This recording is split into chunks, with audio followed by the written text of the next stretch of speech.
સુરતમાં 15 વર્ષનો કિશોર construction site પરથી પટકાતા મોત. બિલ્ડરની બેદરકારીથી મોત થયાનો આક્ષેપ. દેવી પૂજક સમાજના લોકો પરિવાર મૃતદેહ એમ્બ્યુલન્સમાં લઈ સીપી કચેરીએ પહોંચ્યો. સુરતના સિંગણપુરમાં કન્સ્ટ્રક્શન સાઇટ પર 15 વર્ષીય કિશોર ચોથા માળેથી બારીમાંથી રહસ્યમય સંજોગોમાં નીચે પટકાતા તેનું ઘટના સ્થળે જ મોત નીપજ્યું હતું. પોલીસે અકસ્માતનો મોતનો ગુનો નોંધી વધુ તપાસ હાથ ધરી છે. જોકે પરિવારના સભ્યોને આશંકા છે કે આ અકસ્માત નહીં પરંતુ તેની સાથે કોઈ ગંભીર ઘટના ઘટિત થઈ છે. સાઇટ પર બિલ્ડરની બેદરકારી પણ હોઈ શકે, જેથી તટસ્થ તપાસ કરવી જોઈએ, જેના કારણે કિશોરનો મૃતદેહ એમ્બ્યુલન્સમાં લઈને પરિવારના સભ્યો પોલીસ કમિશનર કચેરીએ પહોંચ્યા હતા. ઘટનાની જાણ થતાં ઉચ્ચ અધિકારીઓ અને ઉમરા પોલીસ મથકના ઇન્સ્પેક્ટર સીપીઓ ઓફિસ દોડી આવ્યા હતા અને પરિવારને સમજાવવા માટે પ્રયાસો કરવા લાગ્યા હતા. કિશોર છૂટક કામ કરવા સાઇટ પર આવતો. અમરોલી ગુજરાત હાઉસિંગ બોર્ડ ખાતે રહેતો 15 વર્ષીય ચિરાગ પ્રકાશ મીઠાપરા સિંગણપુર હરિદર્શનના ખાડા પાસે ધારા હેવન નામની કન્સ્ટ્રક્શન સાઇટ પર અગાઉ છૂટક કામ કરવા માટે આવતો હતો. હાલ રક્ષાબંધનની ઉજવણી માટે શ્રમજીવીઓ વતન ગયા હોવાથી સાઇટ પર કામ બંધ હતું.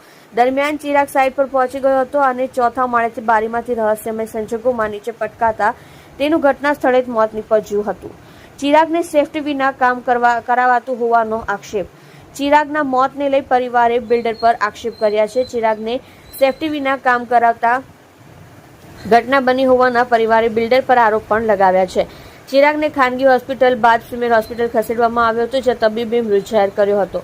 બિલ્ડરની બેદરકારીથી કિશોરનું મોત થયું હોવાના પરિવારે ગંભીર આરોપ લગાવ્યા છે.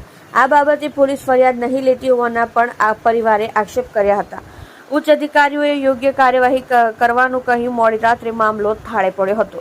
સીપી કચેરીએ પોલીસના ઉચ્ચ અધિકારીઓ દોડી આવ્યા હતા. યોગ્ય તપાસનું આશ્વાસન આપી પોલીસે પરિવારને પરત મોકલ્યો. બનાવની જાણ થતાં સિંગણપુર પોલીસ ઘટના સ્થળે દોડી ગઈ હતી અને તપાસ શરૂ કરી હતી. જોકે પરિવારને આશંકા છે કે આ અકસ્માત નહીં, જેથી પરિવારના સભ્યોએ ન્યાયની માંગણી કરી છે. પોસ્ટમોર્ટમ બાદ મૃતદેહને એમ્બ્યુલન્સમાં મૂકી પરિવાર અને સમાજના લોકો પોલીસ કમિશનર કચેરી પહોંચી ગયા હતા. ઘટનાની જાણ થતાં પોલીસ અધિકારીઓ દોડતા થયા હતા અને પરિવારને યોગ્ય તપાસનું આશ્વાસન આપી પરત મોકલ્યા હતા. તમે જોઈ રહ્યા છો સત્યને સાથ આપનાર સત્ય સમ્રાટ ન્યૂઝ ચેનલ તંત્રી શ્રી નિલેશભાઈ પાટીલની સાથે.